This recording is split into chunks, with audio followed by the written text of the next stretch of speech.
Welcome to the Consulting Curve Podcast, the community approach to clients and consulting. Brought to you each week by Peter Selby, founder of BizDrivers.biz, a trusted profit and growth advisory to companies and consultants around the world. Tune in each week and learn how you too can take that journey from corporate to consulting. Welcome to another episode of the Consulting Curve with my good friend Peter Selby, the community approach to clients and consulting. And we're going to deviate from the norm a little bit today. Peter, I am looking forward to this. We got the chance to chat a little bit before we hit the record button, but this is a unique episode. This is one that we've talked everything from Cockney slang to what it means to put bad processes in place, but Peter, I want you to just to kind of open us up and just lay the groundwork a little bit. We've kind of gone through the first two phases of the process overall, but right now we really want to talk about when things might have gone wrong. So, Peter, take it away. Yeah, sure. Look, I thought it might be a bit of fun and also maybe educational along the way. But we've been talking very much about the world that somebody in the consulting space has to contend with as they go up the learning curve.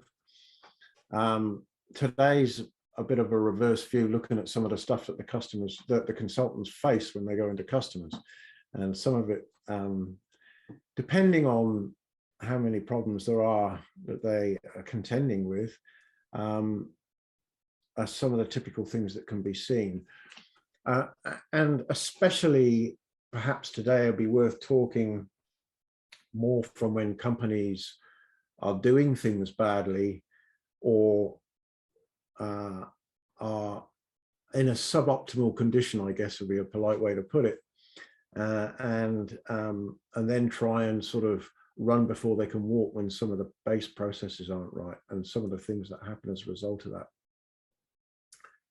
And they may not even know it's happening. Well, quite often they don't, or they're seeing the output of that, which could be often impact on the bottom line, loss, or certainly profits lower than they should be because of some of the stuff that's wrong. And one of the things that really surprised me when I started talking to more companies, I guess I intrinsically already knew it from running corporations and stuff, but it's not until you really talk to lots of different companies like you do when you're a consultant that 80% of businesses don't use data to make decisions, and 80%. So most companies actually run on experience and intuition. They don't run on data, and quite often companies won't make decisions based on data because data is telling them something they really don't want, they don't like, or think is wrong because of their experience. And it's a good question. I've got my own theories, but I'm curious to hear what a million reasons why. Well, let's have the Pruitt theory. Let's explore theory. So my theory is that the people that are most concerned about data, the data scientists, the analysts, rarely become the CEOs. So you have the leading edge of the spear is always kind of the entrepreneur, the leader, the charismatic, the one that maybe even came out of the sales process versus the operation side of things. And that's my theory, is that they have always relied on kind of gut intuition to get where they were. So they think that, that putting, themselves in that process is the same thing as running their company. That's my theory. I think there's a definite element of that, right? I mean, the people that head up complex situations or organizations tend to be big picture people, generally speaking. Sure. However, the other core reason is that data's often not readily accessible. You've got to go hunt for sure. It. People don't have time for that. Or it's just bad data. or they have a direction they want to go in and the data's turned and they go in another direction, and that's a big decision, right? So Right. it's the whole, if you think of flying an aeroplane, when you get your pilot's license, or in fact, this isn't the case in America, but if you get your pilot's license in the UK or in Australia, you have 5 hours of instrument flying. So what that is, you have to learn to fly the plane with a hood over your head, and you can only see the instruments, you can't see out the window. And the reason why they do that is to make you trust the instruments, because quite often they're telling you something that your gut isn't. And there are thousands of cases over history where people have come to grief, private pilots that don't have instrument capability have come to grief in less than favorable conditions, fog or whatever it may be, by flying into something or flying into the ground because they're following their gut, not what the instruments are telling them. So quite often the data tells you something that's counter to what you believe, then you'll go with what you believe. The other thing is, the other trick to using data to make decisions is knowing what to measure. And that's another problem, right? The business is complex. And we know this from business intelligence. We put in business intelligence measures or visual data with companies. And quite often you go to a company and they want to have some of these flash dials, and they've seen it somewhere, they think it's a great way to run a business. And you ask them what they want to measure, they've got no idea. Because it's not always, and that's not because people are stupid, it's not always obvious what is the right thing for you to measure for the type of business you've got with the type of customers you're trying to serve. So it isn't as easy as it sounds, I guess, but it is a fact nonetheless that most companies are running not on data. Now that opens up an opportunity to have poor data, and that's really quite common, poor quality data. If you then go about automating that, you build a mistake machine, because it's now happening automatically. And some examples might be, for instance, if you're making production for, let's take a factory, if you're making production decisions based on poor customer data or demand, you're making the wrong stuff at the wrong time. And that's really common, right? Another one may be you go to make something and hang on a minute, we haven't got the bits to make this thing because the data is inaccurate about what's in inventory. Inventory is a great one, actually. If you automate your inventory control when you've got poor process, there's lots of different things that can happen with that. So you can be ordering stuff from customers when you don't need it, or you might not order stuff from customers when you do, because your stock levels are wrong, or you haven't left enough lead time in the calculations, and all that, but you've switched on an ERP system that's got all this bad process in it, then it's churning, the company is churning data automatically, but it's all bad data. So it multiplies the mistakes, and you literally end up with a mistake machine. It's incredible. Surely, though, somebody is watching the helm, so to speak. So, well, no, there's no examples of this just going out of hand, is it? Well, yes, because what happens is, what happens is people don't use data to make decisions. So if there's now tons of bad data, that doesn't necessarily ring in any alarm bells. When it rings alarm bells is when it starts impacting the stuff people can see, which is, I've got a customer on the phone that was supposed to have something yesterday and he hasn't got it. Why? Because we haven't made it. We weren't able to make it because we didn't have the bits. All right, we'll quickly sort that out, go get the bits and make it and shut the customer up. But you don't actually go back and fix the reason why that was the issue in the first place.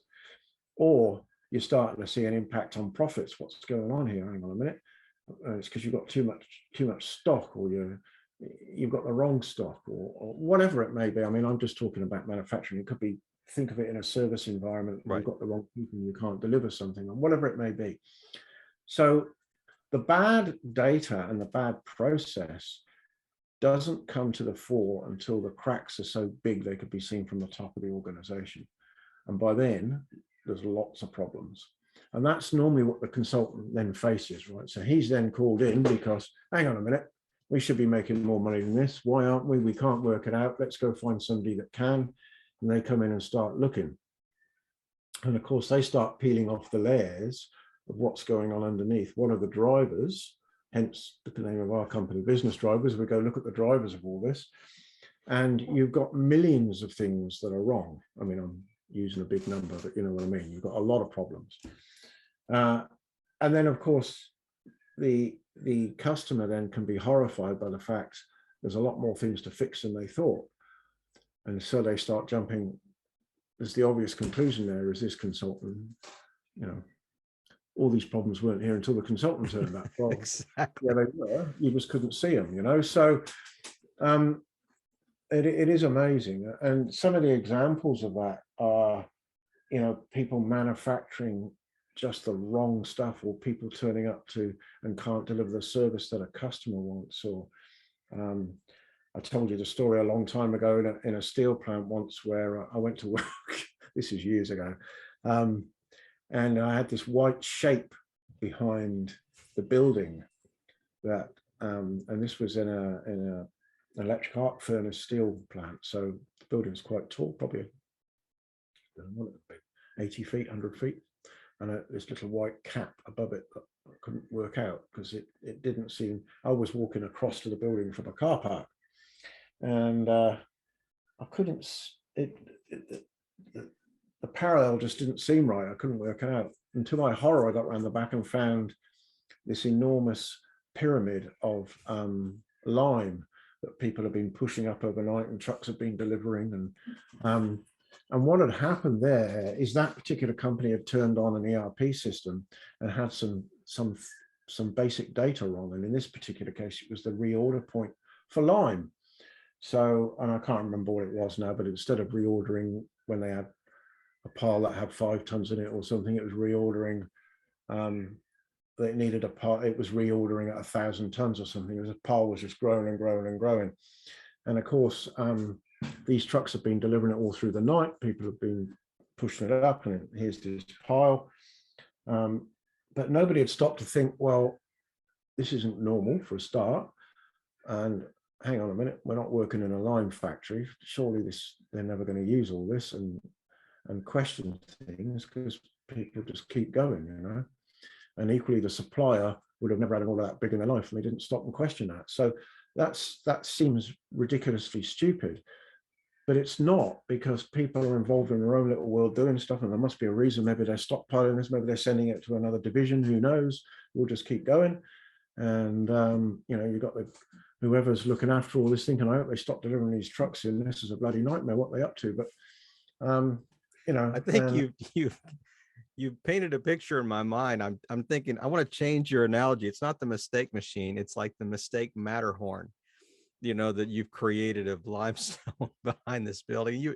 The one thing you said a minute ago that just kind of was almost alarming is that nobody, even though this was so out of the ordinary, nobody stopped it all night long.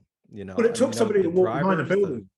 I mean, it's a bit unfortunate from a point of view. The people that run the place wouldn't be in that part of the building unless they were walking somewhere, and the first person to see it would be the first person running the next shift that came in, which happened to be me, and I stopped it. But the person coming out hadn't come out yet, so they're inside making steel. You know, it's just one of those things. It's an unusual situation, but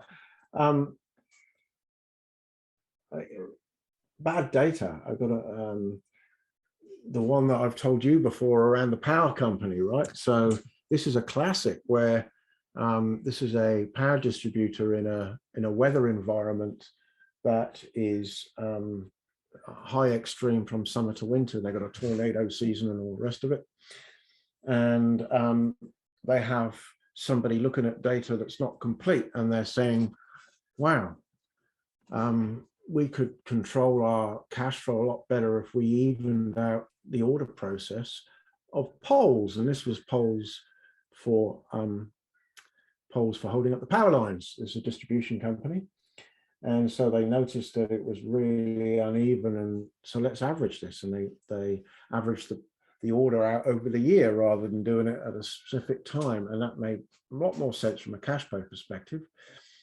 But what happened, of course, is the company used all the poles in a very short space of time, which was tornado season. All the poles blow over, They're not constantly building new power lines. It's repairing stuff. So in the maintenance aspect of the business, a lot more maintenance gets done in extreme weather than any other time of year. And so two things happened there. Poles were lying around getting damaged and broken and weathering for most of the year when they weren't needed. And then when they were needed, they didn't have enough. So it's a classic example of poor data,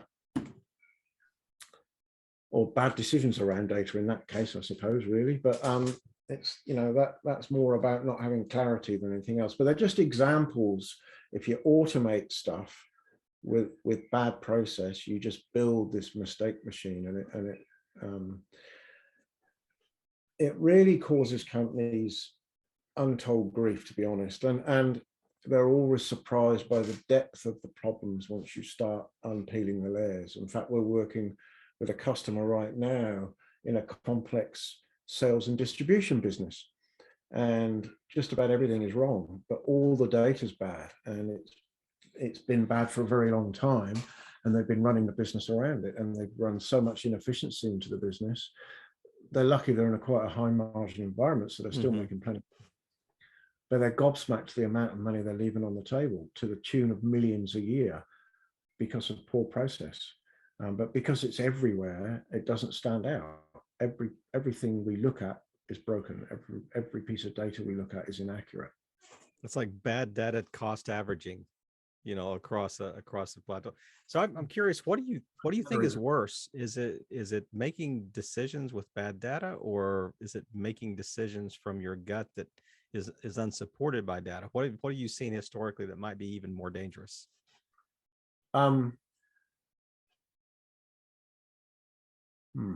Probably the worst of all is not making decisions and bad data. So doing nothing with bad data is probably the worst. Making gut decisions when the data is telling you to do something different is less catastrophic immediately, because you know, gut and intuition is roughly right. Right. It's normal. So people know what they're doing. So that can gradually take you to a train wreck. Having bad data and estimating it's worst of the lot, because that's just, it's pulling things to bits all around you without you knowing. Making decisions on bad data really depends on what that data is telling you. So that's quite a hard thing to answer. I mean, it can be catastrophic. If you blindly trust the data and have no intuition, and the data is bad, then that's probably catastrophic. But very rarely do you find a situation where whoever's making that decision knows so little about what they're doing that they just blindly follow something that's bad, unless a situation, like the lime pile I told you, unless a situation unravels that can do that. But it's a bit like an accident. It normally takes 5 or 6 different things to go wrong before an event happens. The problem is with the multiplication of bad data, automation of it, is it's happening all the time insipidly inside the business, and it's not obvious to look at from the top. And quite often we'll go into an organization when there's been a change of CEO, and the CEO goes in and thinks something's not right here. I don't know what it is because I don't know enough about the business, but something's not right. I'm going to get someone in to help me uncover it. That's really common. That'd be good timing, I think, to a good transitional point there. And as you were talking, I was thinking about your airline example earlier, and the old adage that if a pilot is 1 degree off on his direction, that it could be catastrophic. It seems so little. The further you go, the more off course you are, and you've completely missed your target, so to speak. And you mentioned these kind of couple extreme examples. That's exactly what happens in business. So when the bad data starts, it doesn't really make any effect at all. But a year down the track, it's catastrophic, And in fact, we have a solution that we work on with customers that is it's a fusion of business intelligence, so real-time data, and good business process, the combination of those two things to bring a better outcome for businesses. And we call it Copilot for that exact reason. We sit alongside and navigate them more accurately into the future, if you like. But yeah, no, look, it is gradual, and the further off track you get, the worse it gets. And if you think in the case of poor data automation, you know, you've got 2 bits of bad data, now you've got 4 bits of bad data, now you've got 8 bits of bad data, and the problem just escalates. It's exponential. It's like compound interest. You know, Yeah. you don't notice it early, but you know, give it 8 to 10 years, or give it 12 months, or whatever it would take, and you'll see a marked difference. And the other problem is, the further off track you are, the harder it is to find the root cause. So there's so many bad transactions, you've got to either go back a long way in time or dig very deeply to find out what's causing all this. Yeah. And that's another frustration that consultants face, is the customer wants you to solve the problem tomorrow, and you're saying, this is going to take me 5 months to sort this out. What? You know, and there's this immediate, geez, are these guys trying to build themselves a revenue stream here, you know? But it's just unbelievable how much stuff you've got to go through to actually correct things and stop them falling apart again. Well, you've given 2 really great extreme examples we've talked about today. But these are certainly extremes. But just for the everyday, you know, person out there and the situation they find themselves in, as we wrap up today, what are some kind of early warning signs that you say are just early indicators of things that they need to be cognizant of, and things that, you know, good practices to put in place? I think probably the better guidance is, are you measuring the critical things? Because that's normally the problem. If the business isn't measuring the critical things, you're not going to have a heads up when things start going off track. By the time you notice they're off track, it's already too late. So by the time you've got customers calling you, or by the time you've not made the profits you should have done, things are normally well and truly broken at that point, one way or another, and they need fixing more immediately. But the only way to stop that happening is to be across the pulse. So, you know, have you got your finger on the pulse of the business? The only way to know that is if you've got accurate, up-to-date data that is the right data, you're measuring the right stuff to keep you out of that situation. Well, this is exactly where advisors can step in, and they can be a co-pilot. They can be worth their salt. So no pun intended with the limestone, but yeah. Look, and that's true, because they bring a wider set of eyes generally, because they've done this in multiple businesses, multiple industries. Quite often, the collective consciousness of an organization has its own market as its measure, and ideas from other markets quite often give people insights they weren't expecting, or give them new insights. And consultants tend to do that because they deal with customers in multiple industries, right? It's not, and they've seen the best work, you know, they've seen what works and what doesn't in a lot of different situations, without being clouded by emotion. I mean, it's true, right? But, yeah, for sure. They certainly, and they can remain emotionless, you know, and just analyze the data. That. Do what? I don't know about that. I'm not sure they stay emotionless. Well, maybe yeah. A lot of them don't have hair. Yeah. Well, the business is not their baby, so to speak. An unbiased set of eyes, and it's a wider experience generally, for sure. Yeah.